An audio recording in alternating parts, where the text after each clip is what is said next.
The game of power doesn't beg. It demands everything. And there's a forbidden secret about absolute control, a brutal truth most will never grasp. I'll reveal it at the end. While the modern world drowns in fleeting distractions, paralyzed by procrastination, choked by performance anxiety, and lost in a haze of scattered focus, history's true architects of dominance forged empires in the deafening silence of their ruthless choices. Elizabeth I, for example. Daughter of a beheaded queen, heir to a throne few believed was hers. Her rise wasn't a blessing, it was a death sentence. An abyss of raw uncertainty. England, torn apart by religious fanaticism and dynastic intrigue, was a powder keg. Was she the spark of its demise, or the unyielding force that would contain it? Conflicting interests tore at her.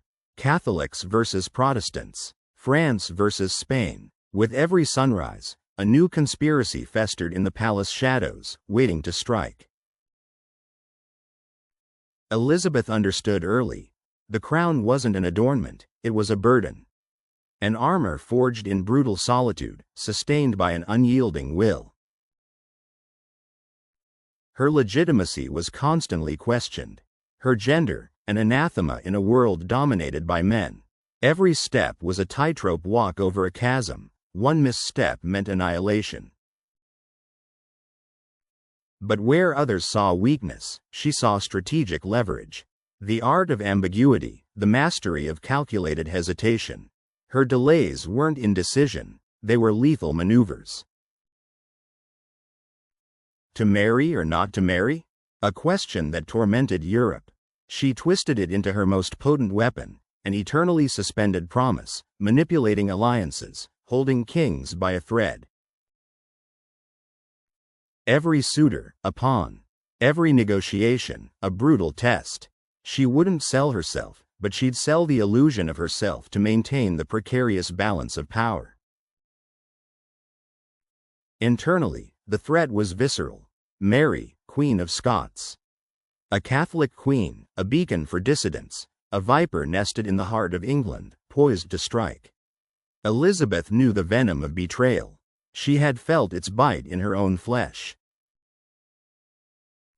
This isn't just history, it's your blueprint for unwavering power. You've seen a glimpse of the brutal truths Elizabeth mastered. To truly conquer procrastination, performance anxiety, and reclaim your focus in 2026, you need the Sovereign's Code. This book isn't for the faint of heart, it's a relentless guide to absolute dominance. Stop waiting, start acting. The official link for this transformative work is in the description and the first pinned comment. Get it now and unleash your inner sovereign. Patience was her most lethal virtue. For decades, Mary remained a prisoner and a thorn, a living symbol of a divided realm. Elizabeth waited, she watched, she calculated every angle. The execution of Mary, Queen of Scots, wasn't an act of rage, but of cold state necessity. A bloody sacrifice to secure absolute sovereignty. Her court was a viper's nest. Burghley, her spymaster, Leicester, her confidant and possible lover. Two titans, constantly clashing, vying for her ear, for power. She never openly chose a side. She let them squabble, consume themselves in their own ambitions, while she reigned supreme over their rivalries, using them as tools. The ultimate challenge arrived with the Spanish Armada. Catholicism, embodied by Philip II, threatened to engulf her Protestant England. Ruin wasn't just imminent, it was knocking at the gates. But Elizabeth rose, at Tilbury, not as a queen, but as a warrior. Her rhetoric, an elixir of sheer courage, forged a fractured nation into an unbreakable unit. Victory brought no peace, only more war. Ireland, the Netherlands, France. Empire demanded a constant tribute of blood and gold. The grind never stopped.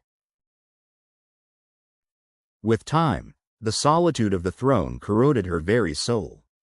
Her final years were marked by brutal personal losses and the bitter betrayal of Essex.